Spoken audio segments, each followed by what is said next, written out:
എൻ്റെ കണ്ണ് നിറച്ച സംഭവമാണ്. ഒരു പാകിസ്ഥാനി ഡോക്ടറുണ്ട്, ഇഷാൻ അഹമ്മദ് എന്ന് പറഞ്ഞു. പുള്ളിക്കാരൻ ലോകത്തെ പ്രഗത്ഭരായ ഡോക്ടർമാരുടെ കോൺഫറൻസിൽ പങ്കെടുക്കാൻ വേണ്ടി ഫ്ലൈറ്റിൽ യാത്രയാണ്.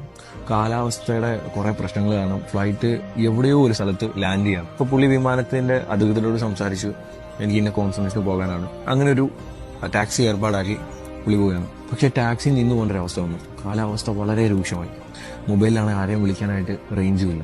അങ്ങനെ തൊട്ടടുത്തൊരു കൂര ഉണ്ട്. പുള്ളി കൂര എടുത്ത് പോയപ്പോൾ ഒരു ഉമ്മ നമസ്കരിക്കുകയാണ്. ഉമ്മയുടെ തൊട്ടടുത്തൊരു മോനും കിടപ്പുണ്ട്. നമസ്കാരത്തിന് ശേഷം ഷഹമ്മദ് ചോദിച്ചു, തനിക്ക് കുറച്ച് കുടിക്കാൻ വെള്ളം വേണം. വെള്ളം കുടിച്ചതിന് ശേഷം അദ്ദേഹം ചോദിക്കുകയാണ്, ഉമ്മ ഈ കിടക്കുന്ന ആരാണ്? പറയാണ്, ഇതെന്റെ പേരക്കുട്ടിയാണ്. ഇവന്റെ ഉമ്മയും പാപ്പയും ഒരു അപകടത്തിൽപ്പെട്ട് മരിച്ചുപോയി. ഇവനൊരു മാറാരോഗം പിടിപെട്ട് ഇവനെ ഞാൻ എല്ലായിടത്തും കൊണ്ട് ചികിത്സിച്ചു. നിറയെ പൈസ, എന്റെ കയ്യിലുള്ള പൈസ മുഴുവനും ഞാൻ ചെലവാക്കി. പക്ഷെ ഇവന്റെ രോഗം മാറുന്നില്ല. കൊണ്ടുപോകാൻ പറ്റുന്നിടത്തെല്ലാം കൊണ്ടുപോയി, രോഗം മാറുന്നില്ല. അപ്പൊ നാട്ടുകാർ പറയുന്നുണ്ട്, തെക്കൻ പാകിസ്ഥാനിലെ ഡോക്ടറുണ്ട്, പ്രഗത്ഭനായ ഒരു ഡോക്ടറുണ്ട്, ചിലപ്പോൾ അദ്ദേഹത്തെ കണ്ടാൽ ഇവന്റെ രോഗം മാറിയേക്കാം. പക്ഷെ അദ്ദേഹത്തിനെ കാണാനായിട്ട് എൻ്റെ പൈസ ഇല്ല. അദ്ദേഹത്തിനെ കാണാൻ വേണ്ടി നീ കുറെ നാൾ കാത്തിരിക്കേണ്ടി വരും. പക്ഷെ ഞാൻ അള്ളാഹുവിനോട് ദുആ ചെയ്യുന്നുണ്ട്, എന്തെങ്കിലും വഴിയുണ്ടെങ്കിൽ എനിക്ക് അദ്ദേഹത്തെ കാണണമെന്ന്. അയാളപ്പോൾ ചോദിക്കുകയാണ്, എന്താവും ആ ഡോക്ടറിന്റെ പേര്? അപ്പൊ ഉമ്മ പറയണം, ഇഷാൻ അഹമ്മദ്. അയാൾ അവിടെ ഇരുന്ന് പൊട്ടിക്കരയാണ്. ഉമ്മ ചോദിക്കുന്നുണ്ട്, എന്താ മോനെ പൊട്ടിക്കരയുന്നു? ഉമ്മ, നിങ്ങൾ അന്വേഷിക്കുന്ന ഇഷാൻ അഹമ്മദ് ഞാൻ തന്നെയാണ്.